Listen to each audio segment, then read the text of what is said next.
Chers amis, bonsoir. Nous commençons aujourd'hui un voyage extraordinaire à travers la vie d'une femme remarquable qui a marqué l'histoire de la foi bahaï. Permettez-moi de vous présenter Asiye Kanoun, une figure dont le nom évoque le sacrifice, la dévotion et une noblesse d'âme qui transcende les épreuves. Asiye Kanoun fut la compagne fidèle de Baha'u'llah, le fondateur de la foi bahaï. Une mère dévouée qui éleva des enfants devenus eux-mêmes des figures centrales de cette foi. Et une croyante dont la foi ne vacilla jamais. Baha'u'llah l'honora en l'appelant Nawab, Altesse en persan, titre réservé aux épouses de la haute noblesse. Plus encore, il lui accorda une distinction spirituelle unique, Varakid il-Ulia, la feuille la plus exaltée. Cette appellation prend son sens dans le symbolique bahaï. Baha'u'llah représente l'arbre de vie, en arabe le Sadratul Muntaha. Et les membres féminins de sa famille sont les feuilles et les hommes, les branches de cet arbre béni. Qu'Asiye Kanoun soit appelée la feuille la plus exaltée témoigne de sa station spirituelle exceptionnelle.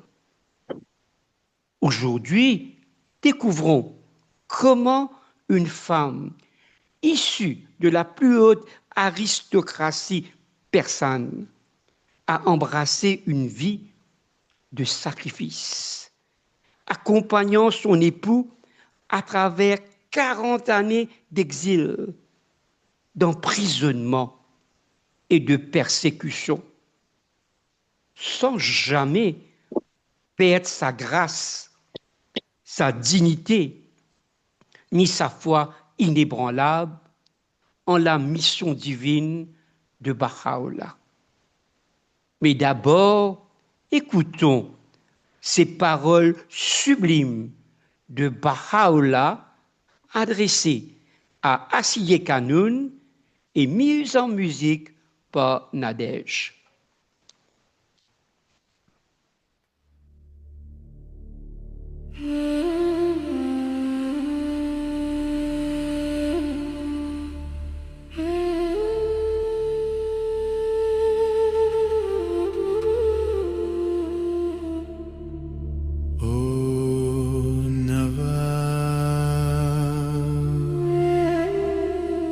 Ô feuille qui a poussé sur mon arbre et qui a été ma compagne, que ma gloire soit sur toi ainsi que ma bonté et ma miséricorde qui surpasse celle de tous les êtres. Nous t'annonçons ce qui réjouira ton regard, rassurera ton âme et réjouira ton cœur. En vérité, ton Seigneur est le compatissant, le tout miséricordieux. Dieu a été et sera satisfait de toi. Il t'a choisi pour lui-même, il t'a choisi parmi ses servantes pour le servir. et il t'a fait la compagne de sa personne, le jour et la nuit.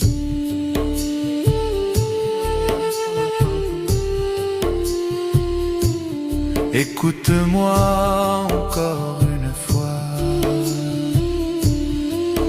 Dieu est satisfait de toi, en gage de sa grâce et en signe de sa miséricorde.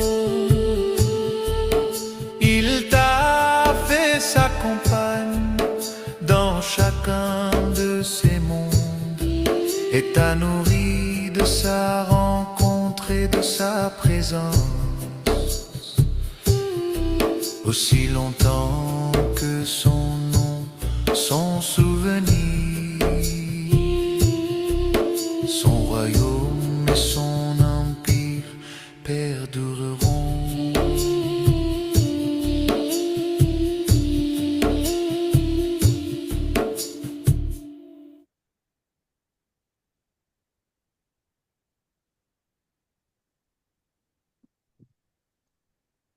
Pour comprendre la grandeur du sacrifice d'Assié Kanoun, il faut saisir l'ampleur de ce qu'elle abandonnera par amour pour Baha'u'llah. Assié Kanoun naquit dans l'une des familles les plus prestigieuses de l'Empire persan. Son père, Mirza Ismail Igarut, occupait le rang élevé de vizir, ministre de la cour royale, conseiller direct du Shah. Cette position conférait non seulement une immense richesse, mais un statut social quasi royal. Elle grandit entourée du luxe de la plus haute aristocratie, évoluant parmi princes, ambassadeurs et grands de ce monde. Remarquablement, elle et son futur époux, Baha'u'llah, appartenaient au même milieu d'exception. Baha'u'llah était issu de l'ancienne noblesse, descendant d'illustres familles ayant servi les dynasties royales. Cette union n'était pas seulement celle de deux cœurs, mais de deux lignées prestigieuses, ce que les Persans appelaient ajouter richesse à richesse.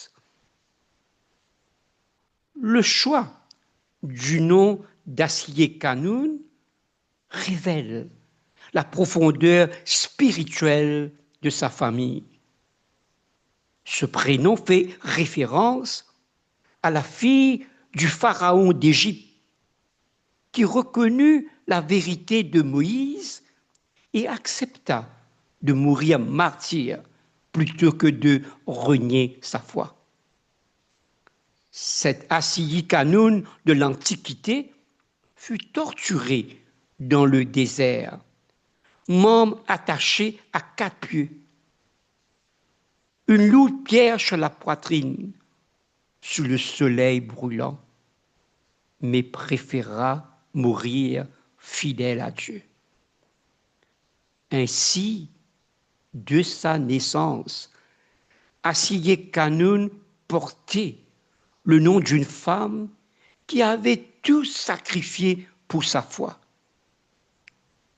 Un prénom prophétique annonçant le destin extraordinaire de leur fille.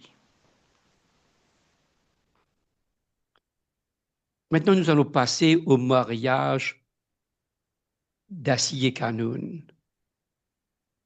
L'histoire du mariage d'Assié Kanoun avec Baha'u'llah commence par une autre union.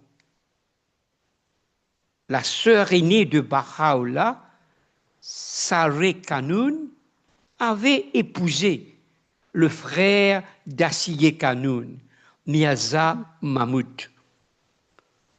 Dans des festivités si magnifiques que les témoins parlaient d'un événement où l'on ajoutait richesse à richesse. Cette union créa le lien qui favorisa la rencontre entre Asiye Kanoun et Baha'u'llah, le détonateur qui permit à ces deux âmes de s'unir. En octobre 1835, leurs noces surpassèrent encore cette splendeur. Ce fut un événement qui marqua Téhéran et tout l'empire persan. Un détail saisissant. Un joaillier travailla 6 mois entiers dans la maison d'Asiye Kanoun uniquement pour préparer le trousseau et les bijoux cérémoniels. L'opulence défiait l'imagination. Les boutons du vêtement de mariage étaient en or massif, sertis de pierres précieuses. Mais le symbole le plus frappant reste cette image. Il fallut 40 mulets pour transporter le trousseau de la mariée. 40 mulets. Imaginez cette procession traversant Téhéran, chargée de tissus précieux, de bijoux, d'objets d'art. La dot d'une princesse de sang royal. Cette noce alimenta les conversations dans les salons royaux et dans tout le pays pendant des années. Pourtant, cette magnificence matérielle n'était que le reflet d'une union spirituelle bien plus précieuse. De cette maison où se côtoyaient l'or et les pierres précieuses, allaient naître des joyaux spirituels qui illumineraient le monde entier. Des enfants destinés à servir l'humanité bien au-delà des frontières de la Perse.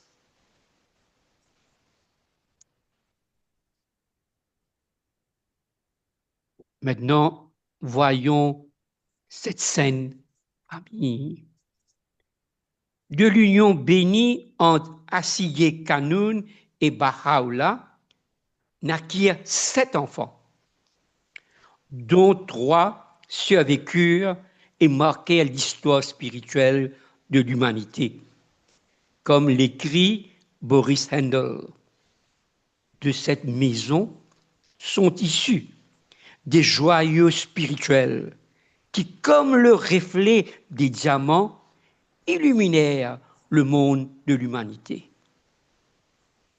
Premier, Abdul Baha, né Abbas Effendi le 23 mai 1844, devint le successeur désigné de Baha'u'llah et le centre de son alliance. Reconnu de son jeune âge pour sa sagesse précoce et sa compassion naturelle, il incarnera les enseignements de son père en parcourant l'Occident pour répandre le message Baha'i. Deuxième, Bahia Kanoun, née en 1846, fut la fille unique. Surnommée la plus sainte feuille, elle accompagna Baha'u'llah à travers toutes ses tribulations. Témoin privilégié, elle nous légua dans ses chroniques les récits les plus touchants chez sa mère. À la mort d'Asiye Kanoun, elle hérita du même titre, de feuille la plus exaltée, témoignant de la continuité spirituelle entre mère et fille.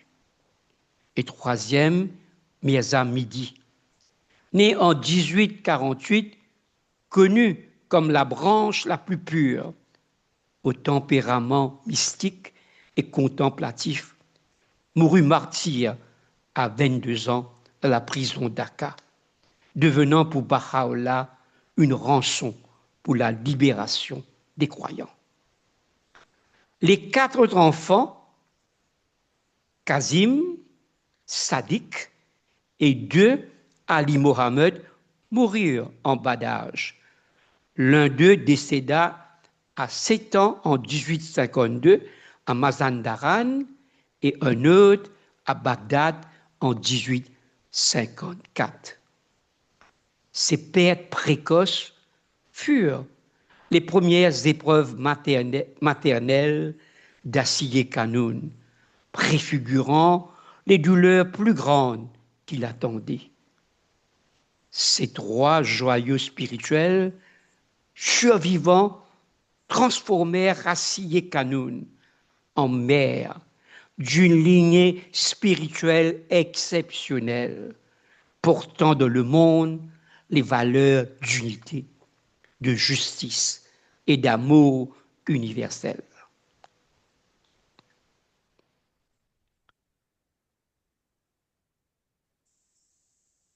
Maintenant, on va voir quelles sont les qualités personnelles d'Assiye Kanoun. Pour vraiment comprendre qui était Assiye Kanoun, laissons parler celle qu'il a mieux connue, sa fille Bahia Kanoun. Dans ses chroniques, Bahia Kanoun livre un portrait intime de sa mère à Téhéran. Écoutons ces mots. Je voudrais que vous puissiez la voir comme je me souviens d'elle pour la première fois. Grande, mince, gracieuse, avec des yeux bleu foncé, une perle, une fleur parmi les femmes. Et Bahia poursuivit. On m'a dit que même très jeune, sa sagesse et son intelligence étaient remarquables. Je pense toujours à elle dans ces tout premiers jours de ma mémoire, comme royale dans sa dignité et sa beauté, pleine de considération pour tous, douce, d'un merveilleux altruisme. Aucune de ses actions n'a jamais manqué de montrer la beauté aimante de son cœur pur. Et elle continue. Sa présence même semblait créer une atmosphère d'amour et de bonheur partout où elle venait, enveloppant tous les visiteurs dans le parfum d'une courtoisie douce. Ces qualités se manifestaient dans leur mode de vie. Bahia continue. Même dans les premières années de leur vie conjugale, eux, mon père et ma mère, participaient aussi peu que possible aux fonctions d'État, aux cérémonies sociales et aux habitudes luxueuses des familles ordinaires très placées et riches du pays de Perse. Pourquoi?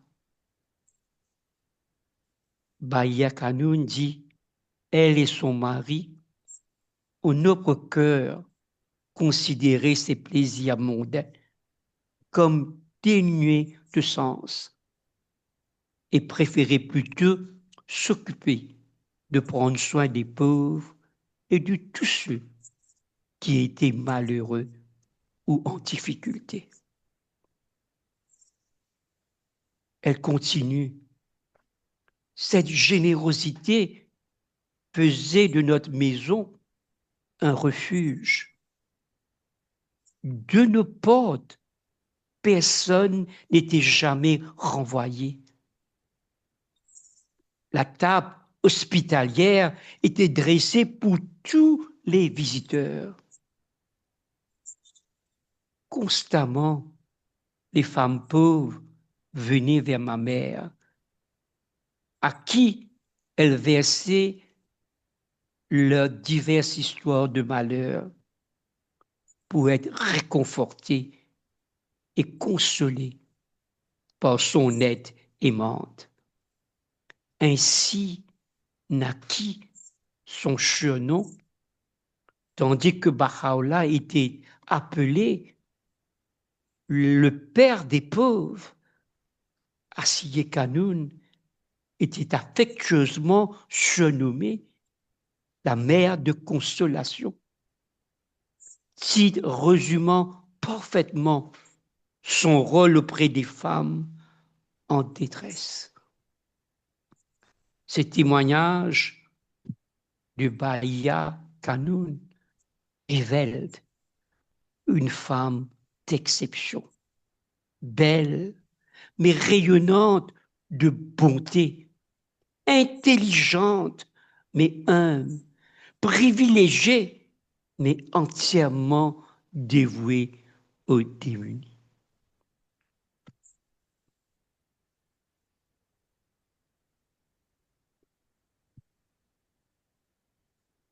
Maintenant, nous arrivons en l'année 1852,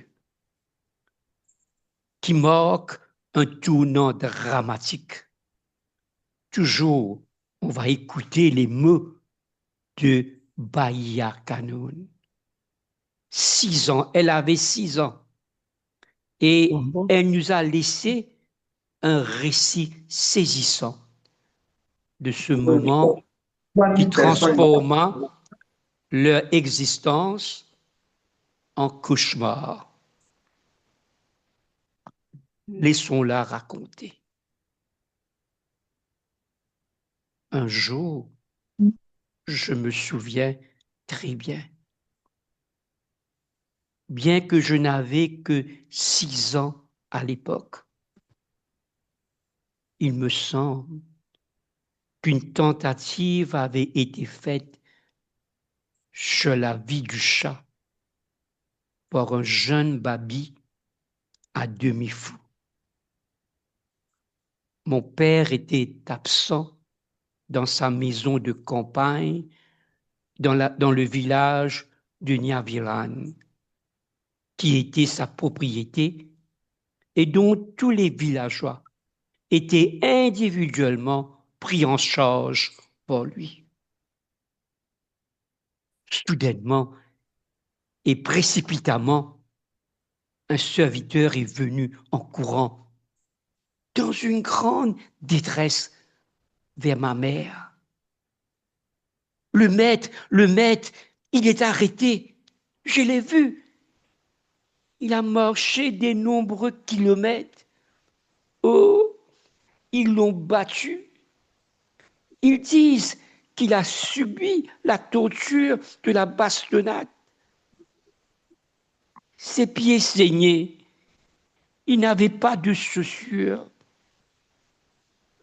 Son turban a disparu. Ses vêtements sont déchirés. Il y a des chaînes autour de son cou. La réaction d'Asiye Kanoun révèle sa force intérieure. Bahia Kanoun témoigne. Le visage de ma pauvre mère devenait de plus en plus blanc. Nous, les enfants, étions terriblement effrayés et ne pouvions que pleurer amèrement. Mais Navab ne s'effondra pas. Immédiatement, tout le monde, tous nos parents, amis et serviteurs s'enfuirent de notre maison par terreur. Seul un homme serviteur, Isfandiar, resta et une femme. Bahia continue. Notre palais et les petites maisons qui en dépendaient furent très vite dépouillés de tout. Meubles, trésors, tout fut volé par le peuple. Mais durant cette période, Assiyé Kanoun révéla ses qualités de gestionnaire. Bahia Kanoun explique, elle réussit à sauver quelques-uns des trésors du mariage, qui étaient tout ce qui nous restait de nos vastes possessions. Ces objets furent vendus et avec l'argent, ma mère fut capable de payer les geôliers pour qu'ils portent de la nourriture à mon père dans la prison et pour faire face aux autres dépenses encourues plus tard. L'amour conjugal profond transparaît. Oh, la terrible anxiété que ma bien-aimée mère a subie à cette époque. Sûrement plus grande que toute femme sur le point de devenir mère. Car, comme je l'ai su plus tard, ne pourrait possiblement avoir la force de supporter. Effectivement, Assiyé Kanoun était enceinte à cette époque. Malgré cela, ma mère ne pouvait pas savoir s'il était encore vivant ou non jusqu'à tard dans la nuit ou très tôt le matin. Quand elle se déterminait à s'aventurer dehors, au mépris du danger pour elle-même et pour nous, car ni les femmes ni les enfants n'étaient épargnés. Bahia Kanoun décrit ces scènes. Comme je me souviens bien de nous tapir dans l'obscurité avec mon petit frère Mirza Midi, la branche la plus pure, âgé de 2 ans à l'époque, dans mes bras qui n'étaient pas très forts, car je n'avais que 6 ans. Je tremblais de terreur, car je connaissais certaines des choses horribles qui se passaient. Et j'étais consciente qu'il pouvait avoir saisi même ma mère. Ce récit révèle une Assiyé Kanoun héroïque, mère enceinte, abandonnée par tous. Elle organise seule la survie et le soutien de son époux, faisant preuve d'un courage qui force l'admiration.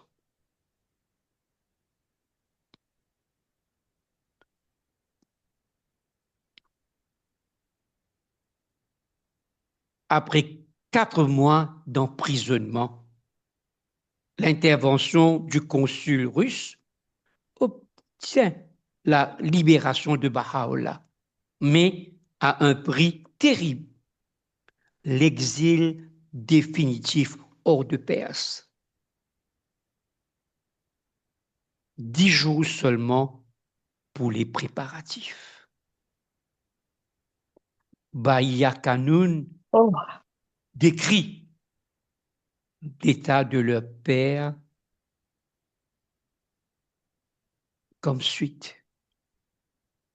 Jamal Mubarak, qui veut dire la beauté bénie, parlait très peu des terribles souffrances de cette époque. Nous qui avons vu les morts de ce qu'il avait enduré, là où les chaînes avaient entaillé la peau délicate, particulièrement celle de son cou.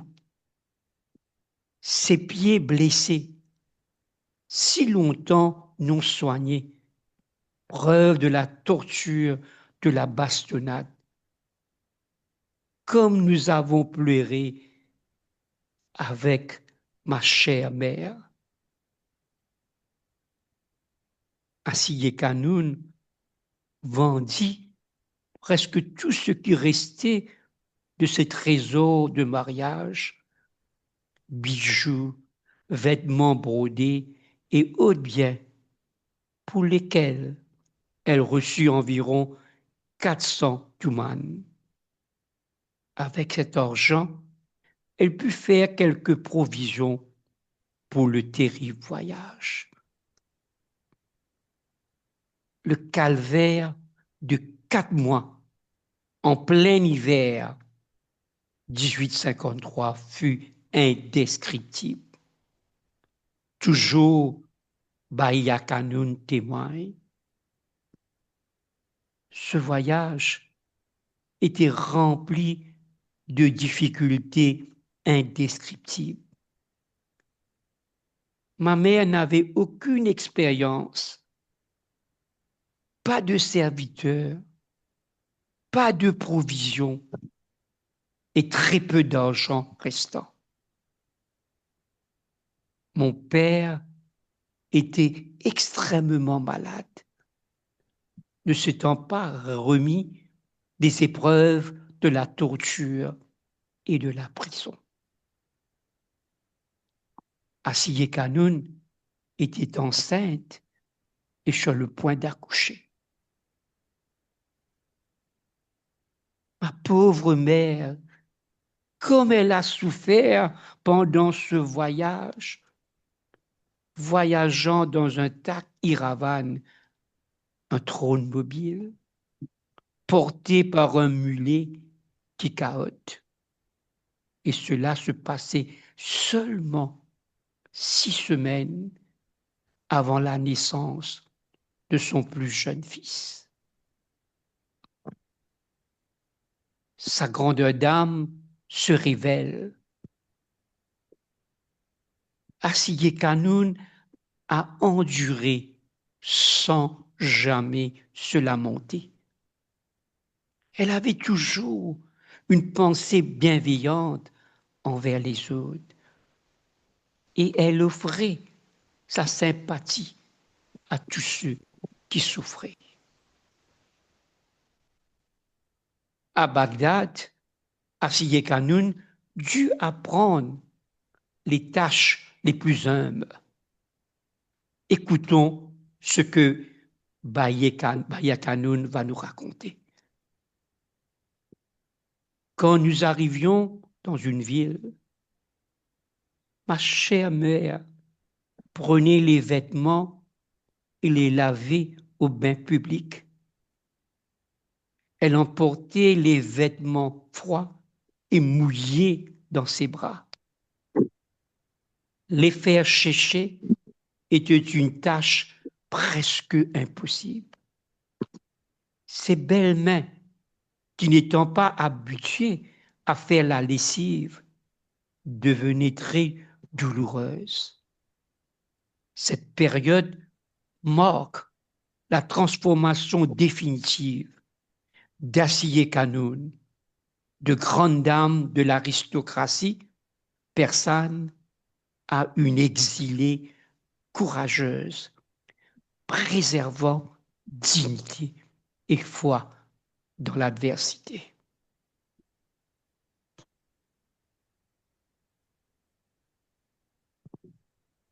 Après un an de vie relativement paisible à Bagdad, le 10 avril 1854, Baha'u'llah quitta subitement son foyer et se retira dans les montagnes du Kurdistan.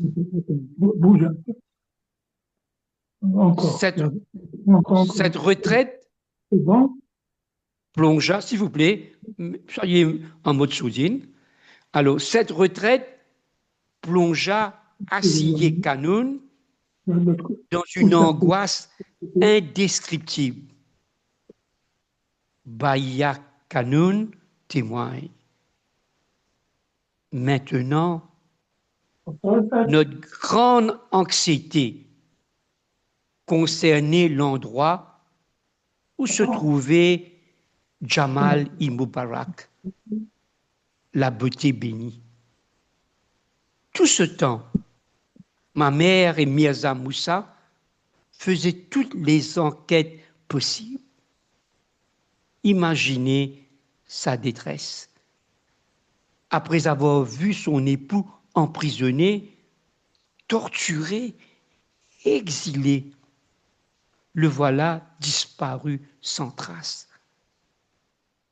l'abandonnant seul avec ses jeunes enfants en terre étrangère. Pendant 2 années, elle vécut dans l'incertitude totale.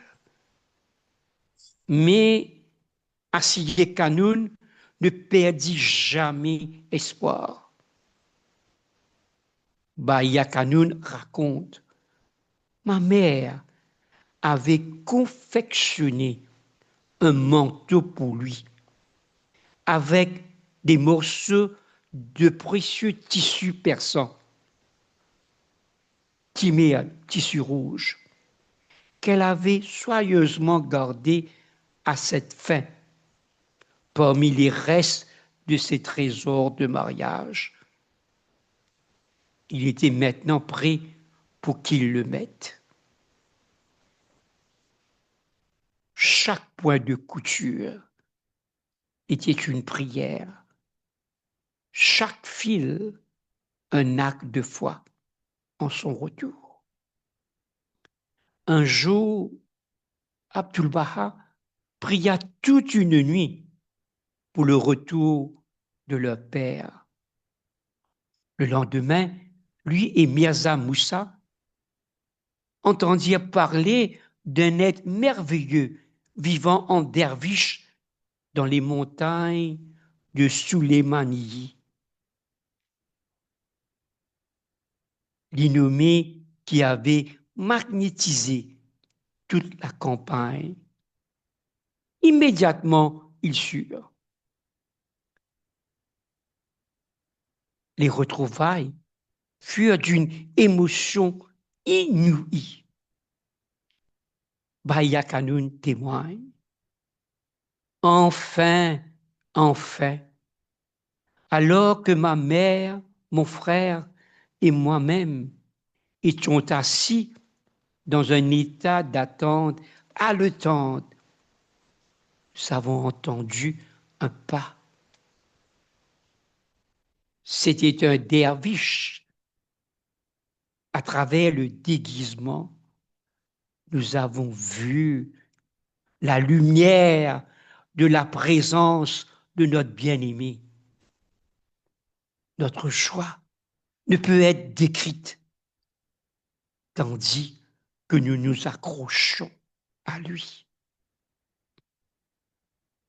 Bahia ajoute: je peux voir maintenant ma mère bien-aimée, calme et douce, et mon frère Abdul-Baha tenant fermement la main de son père, comme s'il ne pouvait plus jamais le laisser sortir de sa vue.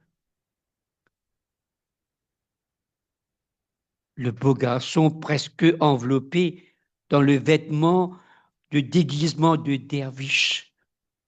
Je ne pourrai jamais oublier cette scène si touchante et si heureuse.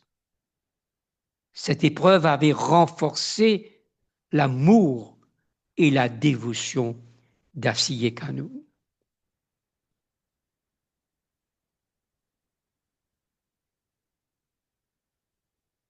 La tranquillité retrouvée à Bagdad ne dura que quelques années. L'influence spirituelle grandissante de Baha'u'llah et sa renommée de sagesse dans toute la région éveillèrent bientôt la jalousie et l'inquiétude de ses ennemis. Ces derniers, ne supportant pas de voir les autorités remises en question par cette figure charismatique, orchestrèrent une campagne de pression auprès des autorités ottomanes. En 1863, le sultan de l'Empire ottoman, encouragé par le Shah de Perse, qui voulait se débarrasser définitivement de Baha'u'llah, ordonna sa convocation à Constantinople, la capitale de l'Empire. Cette convocation mit fin brutalement à 10 années d'une vie relativement paisible que la famille commençait enfin à goûter parmi la population bagdadienne qui les avait adoptés. Avant de partir, Baha'u'llah se retira dans le jardin de Rizvan, aux abords de Bagdad, où il déclara solennellement sa mission divine à sa famille et à ses compagnons les plus proches. Ce moment historique marquait le début officiel de la révélation bahaï, mais aussi le commencement d'une nouvelle série d'épreuves pour Assié Kanoun. Le voyage vers Constantinople dura 3 mois et fut accompli sous escorte militaire. Assié Kanoun, maintenant dans la cinquantaine, dut à nouveau faire face aux rigueurs d'un déplacement forcé dans des conditions difficiles. Les témoins rapportent que le froid était si intense que les compagnons devaient allumer de feux de camp pour se réchauffer et faire fondre la glace des sources pour obtenir de l'eau potable. Parfois, ils étaient contraints de poursuivre leur marche forcée, même la nuit, sous des lourdes pluies.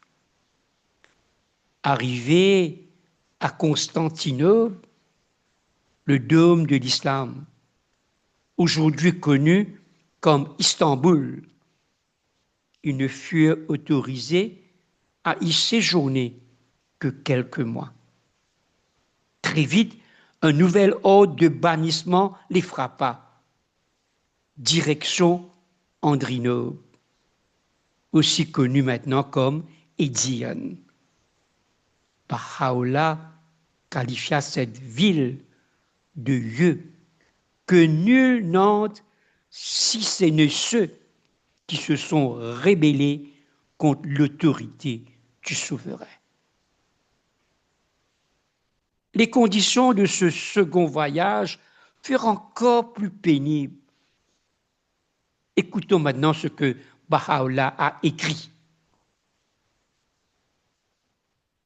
Ni ma famille, ni ceux qui m'accompagnaient n'avaient les vêtements nécessaires pour les protéger du froid par ce temps glacial. Baha'u'llah ajouta, les yeux de nos ennemis pleuraient sur nous et au-delà d'eux, de toute personne perspicace. À Andrinople, ils furent d'abord logés dans une auberge pour voyageurs, puis dans une maison.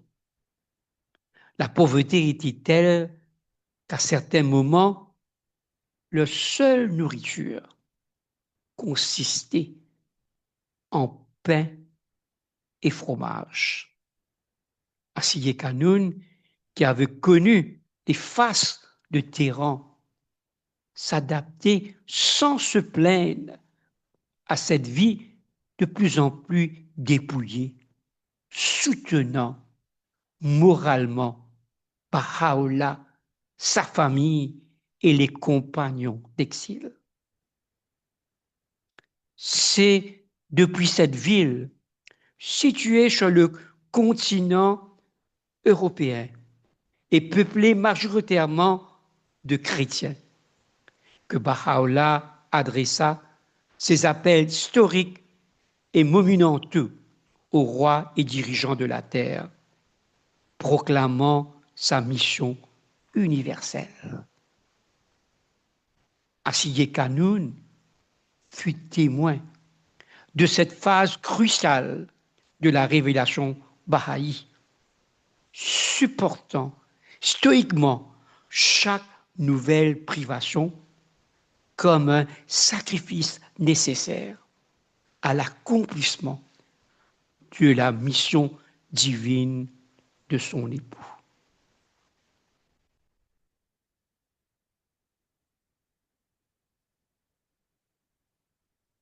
Les années d'Andrinople marquèrent l'une des périodes les plus sombres de la vie d'Asiye Kanoun. Mirza Yahya, le demi-frère de Baha'u'llah, rongé par la jalousie, conçut des plans désespérés pour l'éliminer.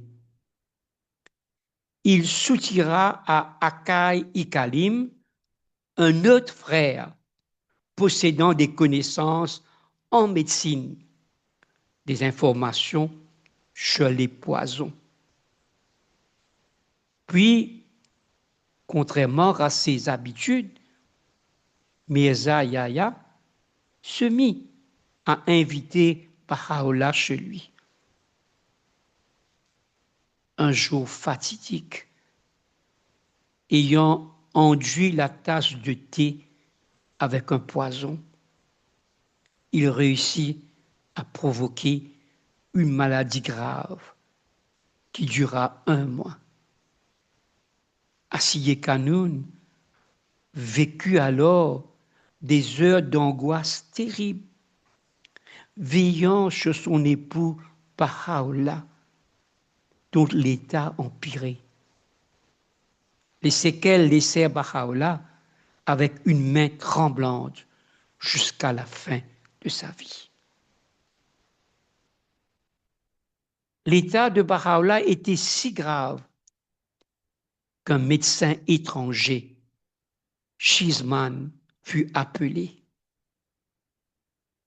Épouvanté par la couleur livide du malade, il jugea le cas de Baha'u'llah désespéré et se retira sans prescrire de remède. Quelques jours plus tard, ce médecin mourut. Et Baha'u'llah avait intimé que ce médecin avait sacrifié sa vie pour lui. Les tentatives criminelles ne s'arrêtèrent pas là. Mirza Yahya empoisonna le puits d'eau de la Sainte Famille. Asiye Kanoun dut organiser la survie de tous, cherchant des nouvelles sources d'eau tout en soignant les malades. Ces attaques répétées créèrent une atmosphère de terreur constante. Asiye Kanoun ne savait jamais si le prochain repas, la prochaine gorgée d'eau ne serait pas fatale. Elle devait constamment goûter la nourriture, vérifier le, surveiller les moindres signes de malaise. Ces persécutions internes menées par un membre de la famille furent peut-être plus douloureuses que toutes les persécutions extérieures. Voir la haine s'exprimer avec une telle violence de la part d'un proche ajoutait une dimension particulière, amère à leur souffrance. Ces actes criminels précipitèrent le bannissement définitif. Le 26 juillet 1868, le sultan signa l'édit condamnant Baha'u'llah, sa famille et un groupe d'ébahis à l'exil à vie dans la prison d'Aqqa, considérée comme la pire de tout l'Empire ottoman.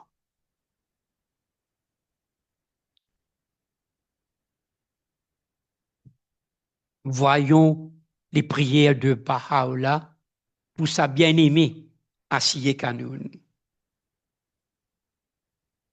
Au-delà des épreuves physiques qu'endura Asiye Kanoun, il existe un témoignage extraordinaire de sa station spirituelle. Les paroles que Baha'u'llah lui adressa et les prières révélées en son honneur. Ces écrits sacrés révèlent la reconnaissance divine des sacrifices d'Asiye Kanoun. Baha'u'llah le désignait constamment comme la feuille la plus exaltée, plaçant sa station au sommet de la hiérarchie féminine de sa famille.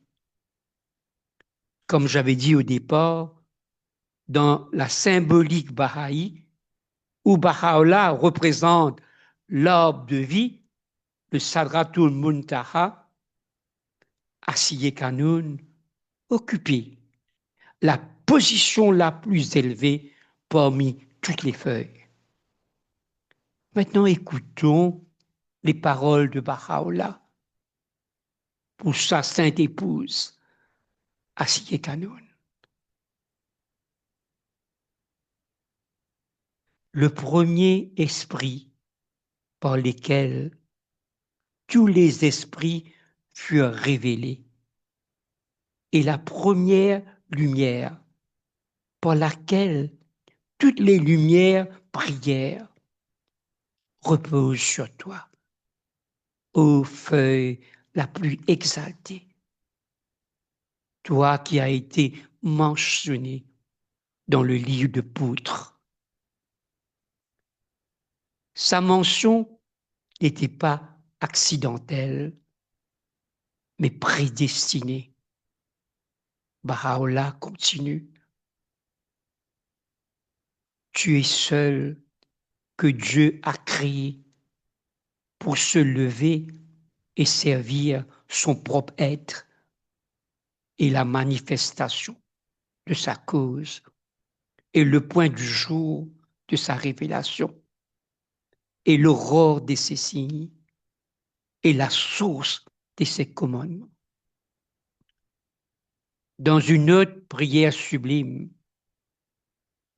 Baha'u'llah dit: ô Nawab, ô feuille qui a jailli de mon arbre, le Sadratul Muntaha, et été ma compagne, ma gloire soit sur toi, et ma bonté aimante, et ma miséricorde qui a surpassé tous les êtres. Puis, la promesse éternelle, Baha'u'llah dit: entends-moi encore une fois. Dieu est bien satisfait de toi, comme un témoignage de sa grâce et un signe de sa miséricorde. Il t'a fait être sa compagne dans chacun de ces mondes et t'a nourri de sa rencontre et de sa présence, aussi longtemps que son nom et son souvenir et son royaume et son empire perdureront. Vérité spirituelle stupéfiante. Asiye Kanoun n'était pas seulement l'épouse terrestre de Baha'u'llah, mais comme sa compagne perpétuelle dans tous les mondes de Dieu. Station transcendant la vie terrestre et s'étendant dans l'éternité. Baha'u'llah établit des instructions pour la révélation de sa mémoire.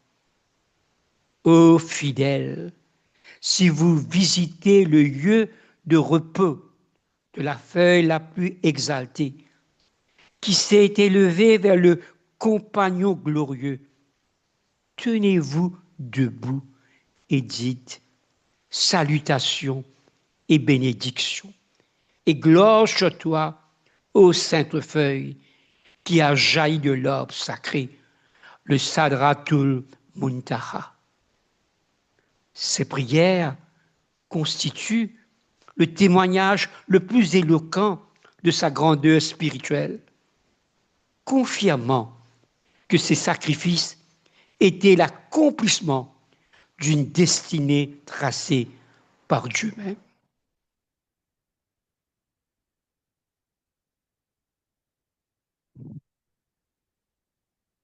Le 31 août 1868, Baha'u'llah, sa famille et un groupe de Baha'i arrivèrent à Akka, cette prison forteresse redoutée de l'Empire ottoman.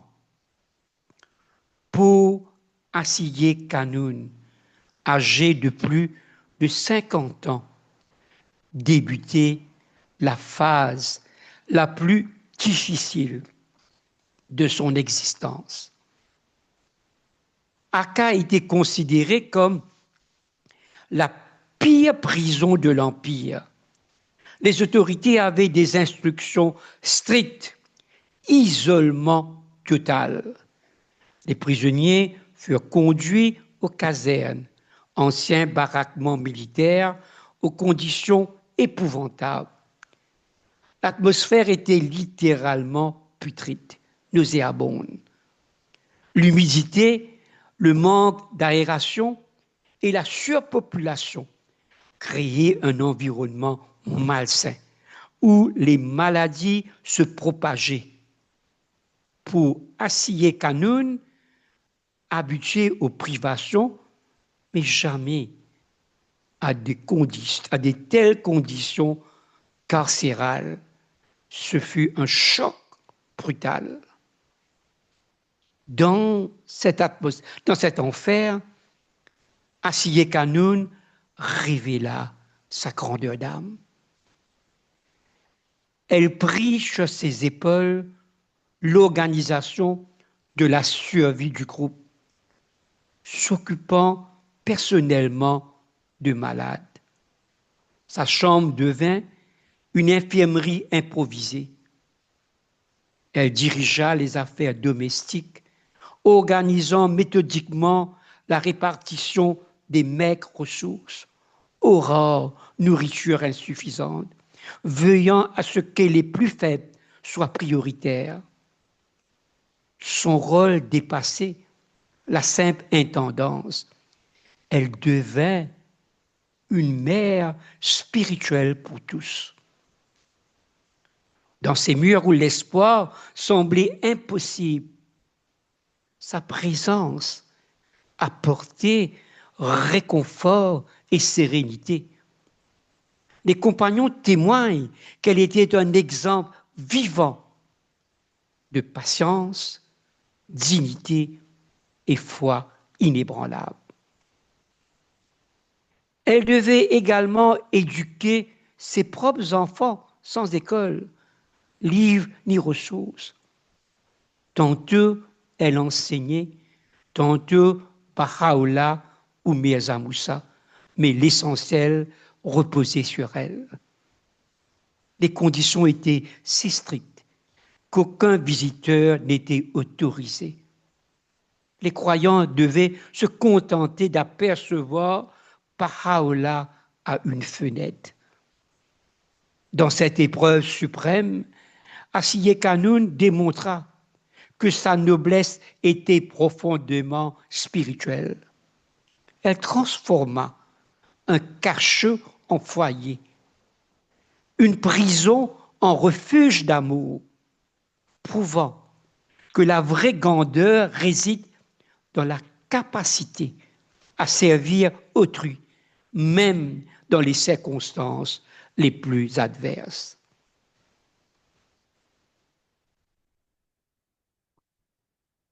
En 1870, 2 ans après leur arrivée à Akka, un événement tragique ébranla Asiye Kanoun jusqu'au plus profond de son être. Son fils, Mirza Midi, la branche la plus pure, trouva la mort dans des circonstances déchirantes. Mirza Midi, 20 ans à peine, était d'une nature mystique et contemplative. Les prisonniers montaient sur le toit pour respirer, le seul échappatoire. Ce soir-là, perdu dans ses prières et ses méditations, il ne vit pas l'ouverture du puits de lumière et tomba lourdement. Mes amis dit, fut terriblement blessé.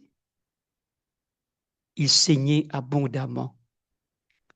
Sa cuisse si abîmée qu'il fallut déchirer ses vêtements.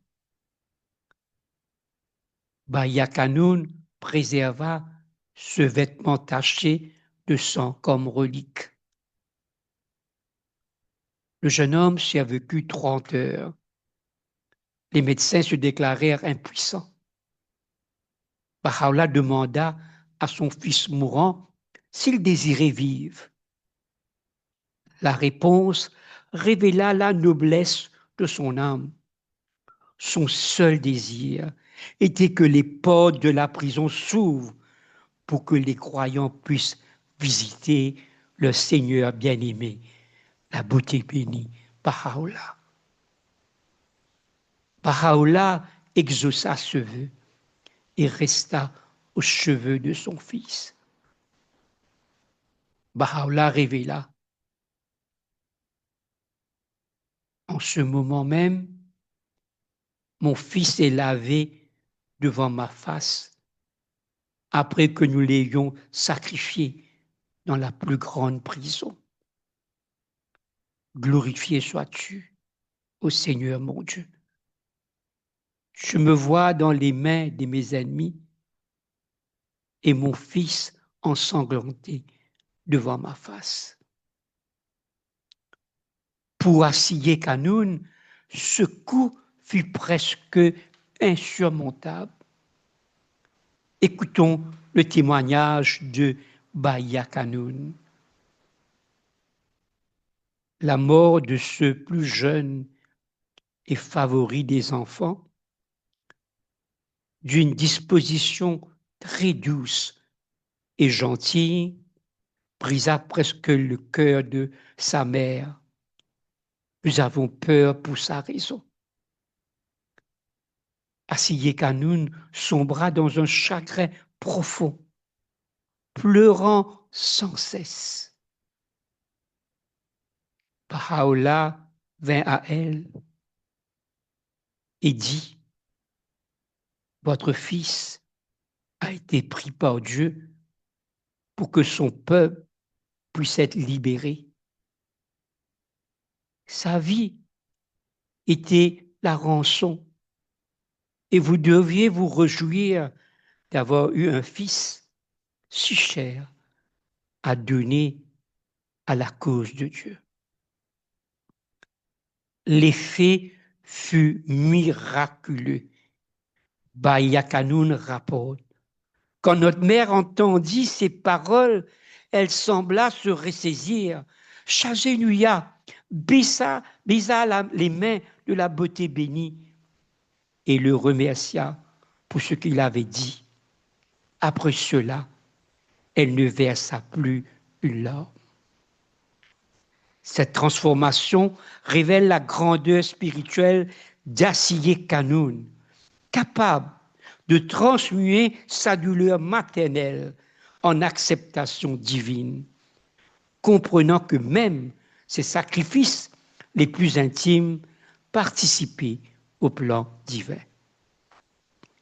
Maintenant, on va voir ces dernières années. Avec la mort tragique de Mirza Midi, les conditions de détention s'assouplirent progressivement. Quelques mois plus tard, la Sainte Famille et les prisonniers bahaïs furent autorisés à quitter les casernes insalubres pour s'installer dans une maison louée à l'intérieur de la ville-prison Dhaka. Pour Assié Kanoun, alors âgé d'une 60aine d'années, ce changement apporta un peu de répit, mais sa vie resta marquée par la plus grande simplicité. Voyons comment était sa chambre dans cette maison. Sa chambre personnelle reflétait parfaitement cette existence dépouillée.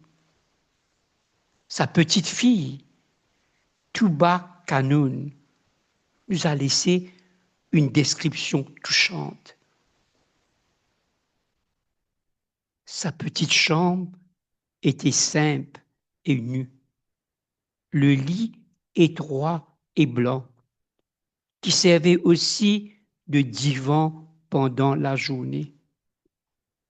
Une très petite table sur laquelle se trouvaient ses livres de prière et autres livres saints. Son calame d'âne, étui à plumes et des feuilles pour écrire. Les seuls objets qui l'entouraient témoignaient de sa spiritualité.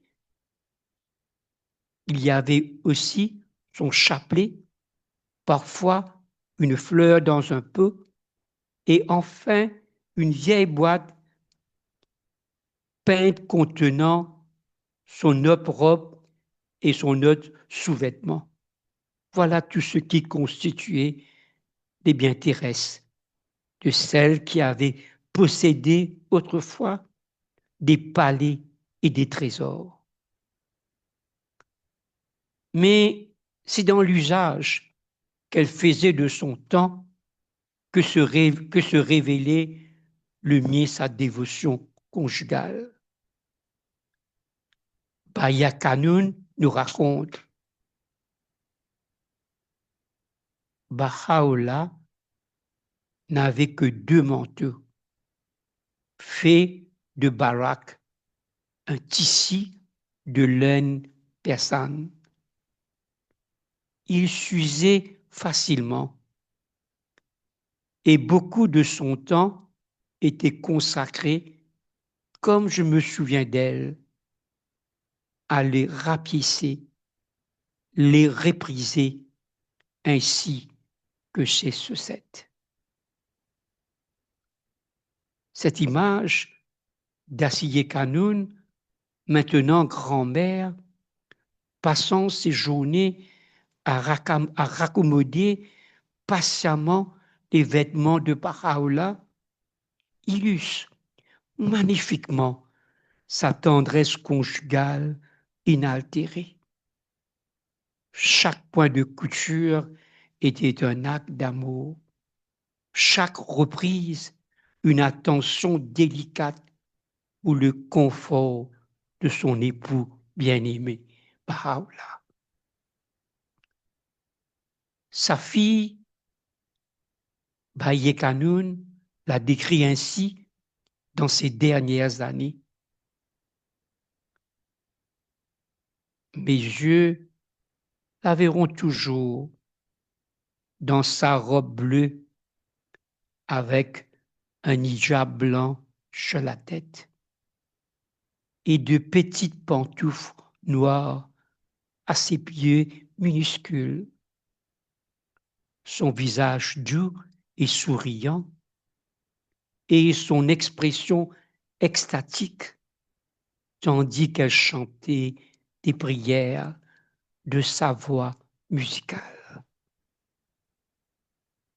Cette vision nous montre une femme qui avait trouvé dans la prière et la méditation sa source de sérénité.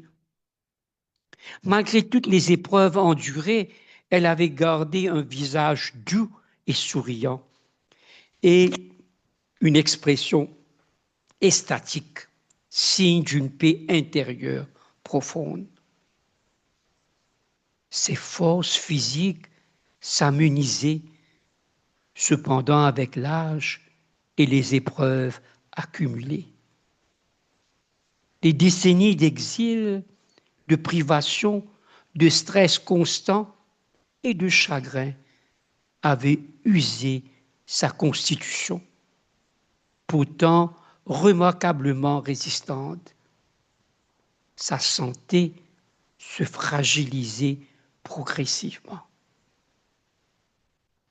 En 1886, une chute accidentelle précipita sa fin. Son organisme affaibli ne put se remettre de cet accident. Sa petite fille, Touba Kanoun, témoigne de ses derniers moments. Un jour triste, je revins de mes leçons, trouvant beaucoup de monde rassemblé d'une manière troublée. Je demandais qu'est-ce qui se passe. On lui répondit, votre grand-mère est très malade. J'ai vu Baha'u'llah entrer dans sa chambre et après un moment, il sortit. Elle était passée de la tristesse et des jours remplis de chagrin de sa vie terrestre. Ainsi s'éteignit paisiblement, à l'âge de 71 ans, celle qui avait été la compagne fidèle de Baha'u'llah pendant plus de 50 ans. La mort d'Assiye Kanoun en 1886 marqua la fin d'une existence extraordinaire. Ce qui suivit révéla l'estime extraordinaire dont elle jouissait, même parmi ceux hors de sa foi. Loin d'être les funérailles discrètes d'une prisonnière, ce furent des obsèques honorant dignement sa mémoire. Les principales personnalités d'Aka se joignirent au cortège.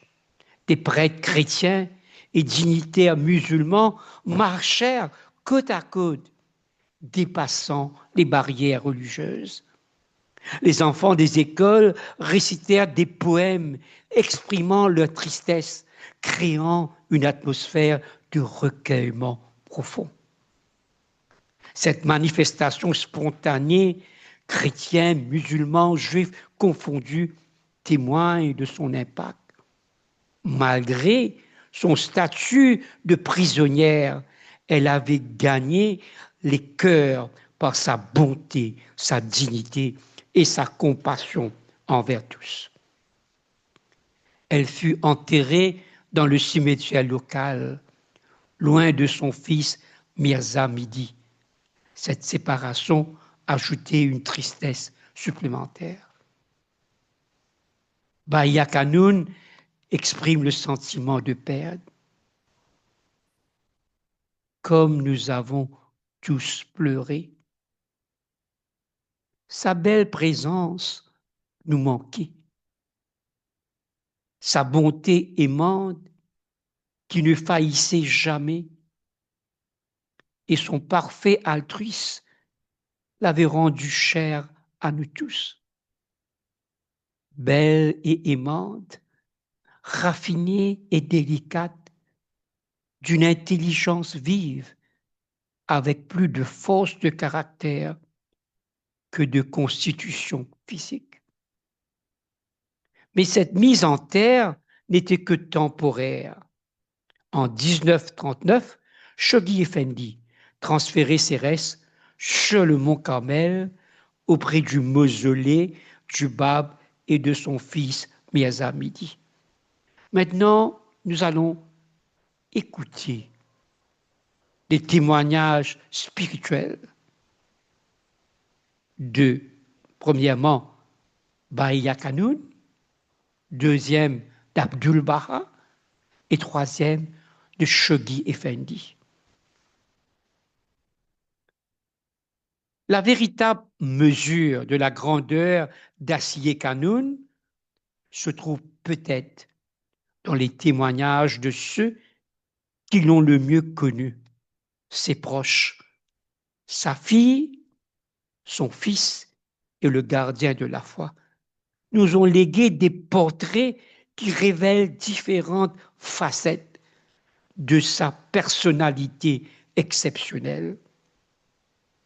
Le témoignage de Bahia Kanoun nous offre le regard le plus intime, celui d'une fille qui a grandi dans l'ombre de cette mère extraordinaire. Dans ses chroniques, elle l'a décrit avec une tendresse palpable, une perle, une fleur parmi les femmes, aux yeux bleus foncés et à la grâce royale. Bahia Kanoun insista particulièrement sur la beauté intérieure de sa mère, royale dans sa dignité et sa beauté, pleine de considération pour tous, tous d'une merveilleuse altruisme. Elle ajoute ce détail révélateur. Sa présence même semblait créer une atmosphère d'amour et de bonheur partout où elle venait, enveloppant tous les visiteurs dans le parfum d'une courtoisie douce. Au terme de sa vie, Bahia Kanoun résume ainsi sa mère. Elle avait une intelligence vive, avec plus de force de caractère que de constitution physique, mais aussi un sens de l'humour développé était l'un de ses nombreux dons. Le témoignage d'Abdul Baha a pour lui une dimension plus spirituelle. Le fils aîné d'Assiye Kanoun, qui devint le successeur de Baha'u'llah, souligna particulièrement la patience et la gratitude de sa mère face aux épreuves. Abdul Baha témoigna qu'elle a souffert dans le sentier de Dieu avec patience et remercié Dieu pour ses tribulations. Abdul Baha insiste sur un autre aspect remarquable du caractère de sa mère, sa capacité à transformer les souffrances en reconnaissance spirituelle, même dans les moments les plus difficiles. Assiye Kanoun remerciait Dieu et le louait parce qu'il lui avait permis d'endurer des afflictions pour l'amour de Baha. Cette attitude révèle une maturité spirituelle exceptionnelle celle d'une âme capable de voir dans chaque épreuve une occasion de se rapprocher de Dieu. Le témoignage de Shoghi Effendi, le gardien de la foi bahaï, apporte l'éclairage historique et théologique. Il résume sa station en ces termes. Sa noblesse d'âme lui valut de recevoir de Baha'u'llah l'hommage posthume et inégalé d'avoir été faite sa compagne perpétuelle dans tous les mondes de Dieu. Shoghi Effendi souligne que cette reconnaissance ne fut pas accordée à la légère, mais qu'elle résultait de presque 40 années pendant lesquelles Asiye Kanoun continua à manifester une force d'âme, une piété, une dévotion et une noblesse d'âme exceptionnelle.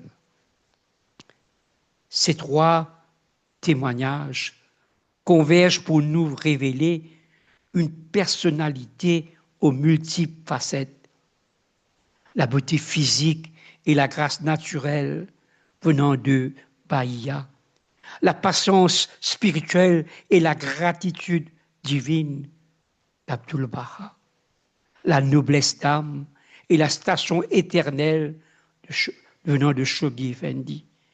Ensemble, ils composent le portrait d'une femme qui incarna parfaitement l'idéal bahaï de service désintéressé et de dévotion absolue à Dieu et à sa cause.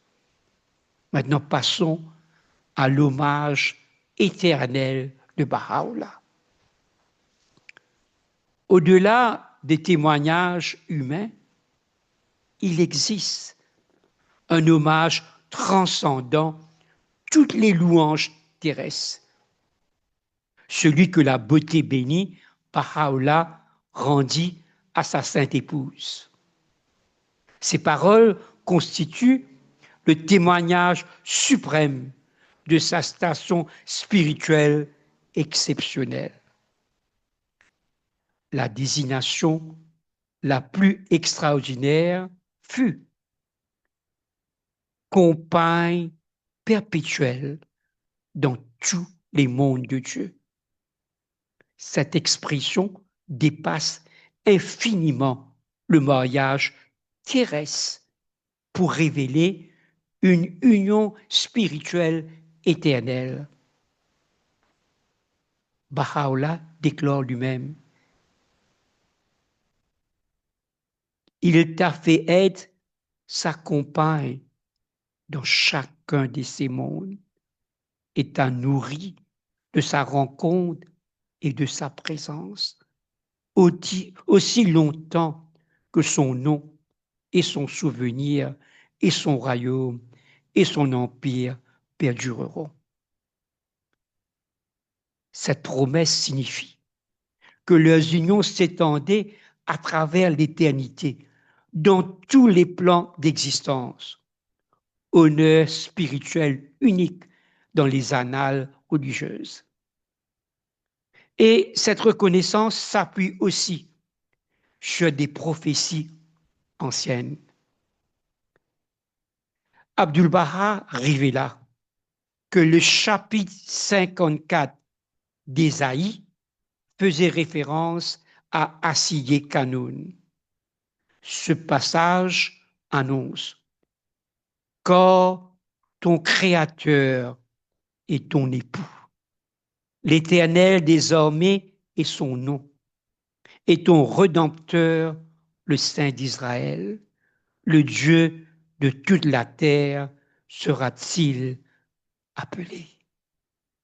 Abdul Baha explique: comme preuve de cela, il est dit: quand les enfants de la désolée sont plus nombreux que les enfants de l'épouse mariée. Réfléchissez à cette déclaration. Et puis, à ce qui suit: et ta prospérité héritera des gentils et fera habiter les villes désolées.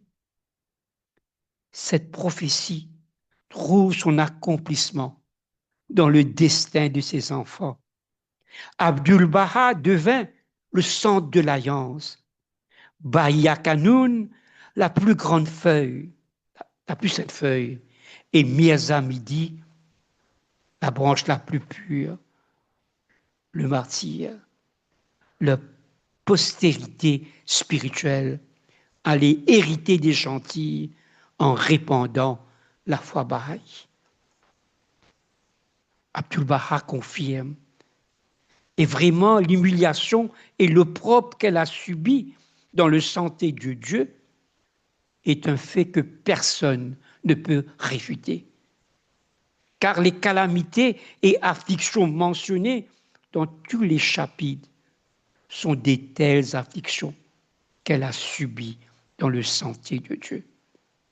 Abdul-Baha ajouta, pendant tous ces temps, les hommes et femmes, les briseurs d'alliance, l'ont persécutée d'une manière incomparable, tandis qu'elle était patiente, craignant Dieu, calme, humble et satisfaite par la faveur de son Seigneur et par la bonté de son Créateur.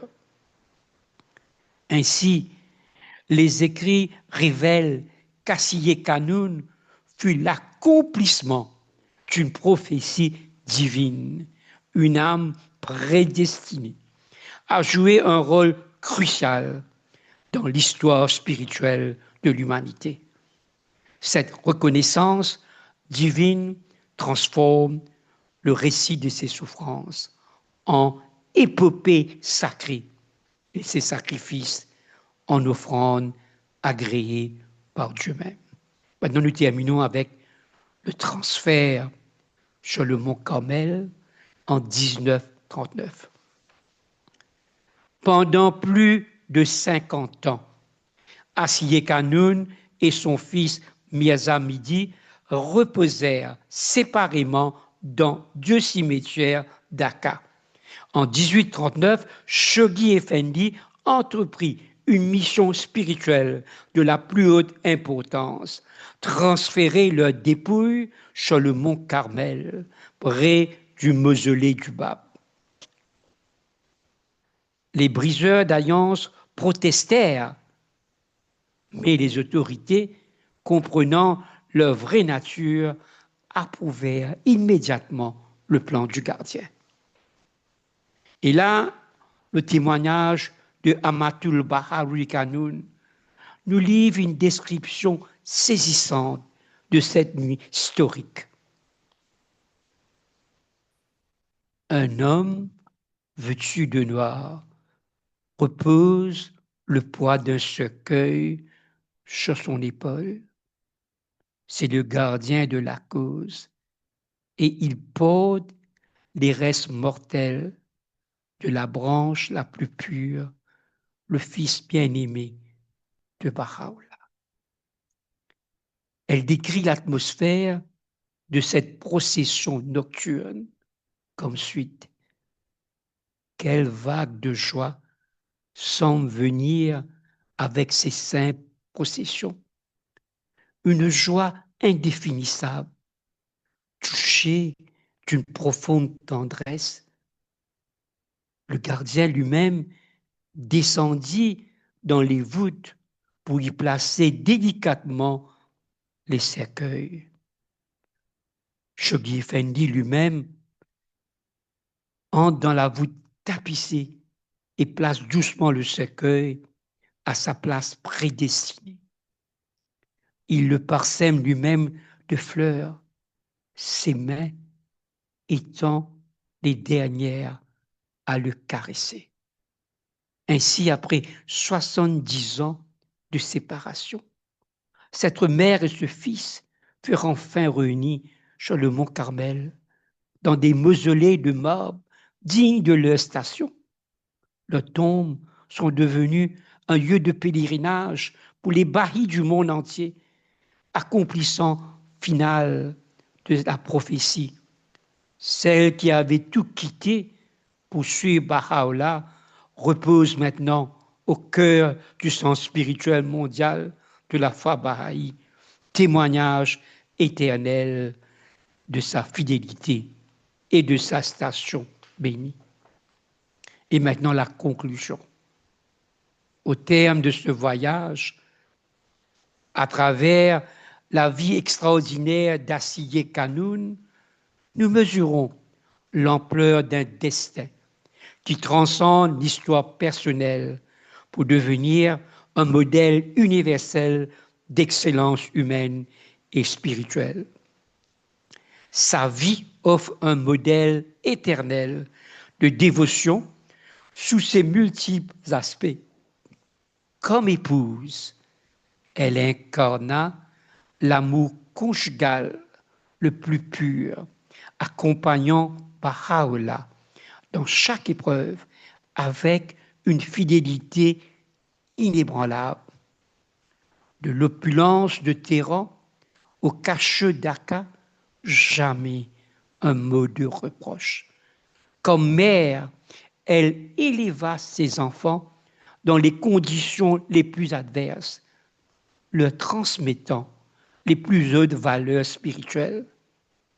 Comme croyante, elle offrit sa vie entière en sacrifice, transformant chaque souffrance en offrande divine. Sa transformation personnelle constitue l'un des aspects les plus remarquables. De grandes dames de l'aristocratie persane, habituées aux faces royaux, elle devint une sainte vénérée universellement. Cette métamorphose fut l'accomplissement d'une destinée spirituelle tracée par Dieu même. Chaque épreuve la purifia, chaque sacrifice l'éléva vers une station plus haute. L'héritage spirituel qu'elle nous lègue dépasse le cadre bahaï pour inspirer l'humanité entière. Elle nous enseigne que la vraie noblesse réside dans la capacité à servir autrui avec abnégation. Elle montre qu'aucune épreuve n'est insurmontable, car éclairée par la foi et transformée par l'amour. Elle révèle que la patience est une force active qui transmute la souffrance en grâce. Aujourd'hui, sur le mont Carmel, sa tombe attire des pèlerins du monde entier qui puisent dans son exemple la force de leur combat spirituel. Mère de famille, épouse dévouée, femme en quête de sens, trouve en elle un modèle accessible et inspirant. Son titre de feuille la plus exaltée prend tout son sens. Elle demeure éternellement attachée à l'arbre de vie qu'est Baha'u'llah, source permanente de beauté, d'inspiration et de guidance spirituelle. Comme les feuilles captant la lumière, elle continue à purifier et à élever les âmes qui se tournent vers son exemple lumineux. Ainsi, Assiye Kanoun n'appartient pas qu'au passé, mais demeure une présence vivante qui accompagne et inspire tous ceux qui aspirent à une vie de service, d'amour et de dévotion absolue à Dieu et l'humanité. Puis son exemple continue à illuminer notre chemin vers cette unité universelle pour laquelle elle donne sa vie. Alors, encore une fois, je remercie Christine pour sa collaboration. Merci.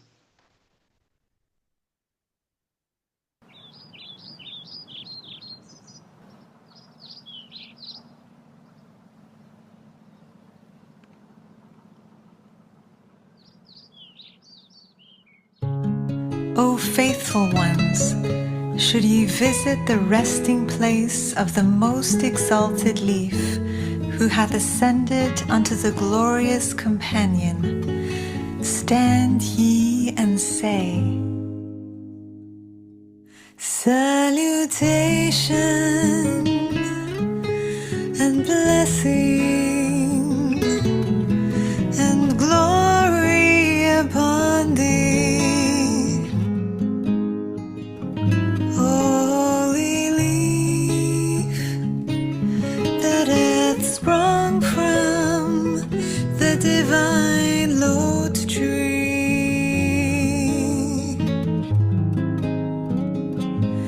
I bear witness that thou hast believed in God and in His signs,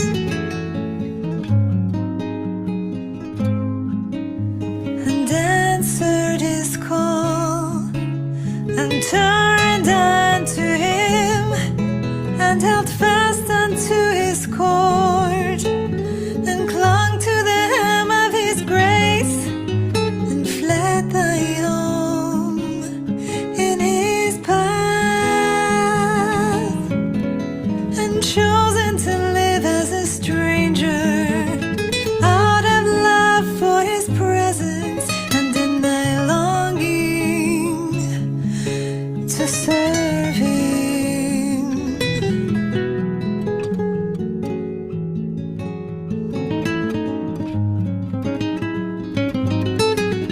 May God have mercy upon him that draweth nigh unto thee, and remembereth thee through the things which my pen hath voiced in this, the most great station.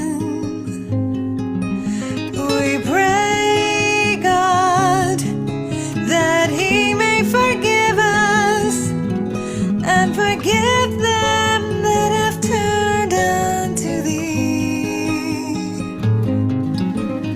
and grant their desires, and bestow upon them through His wondrous grace whatever be their wish, whatever be their wish, whatever be their wish, whatever be their wish, whatever be their wish.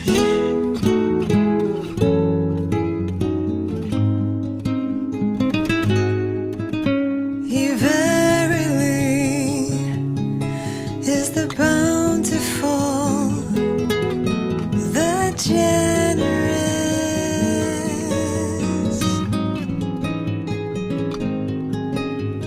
Praise be to God, He who is the desire of all worlds, and the beloved of all who recognize Him, who recognize Him, who recognize Him, who recognize Him.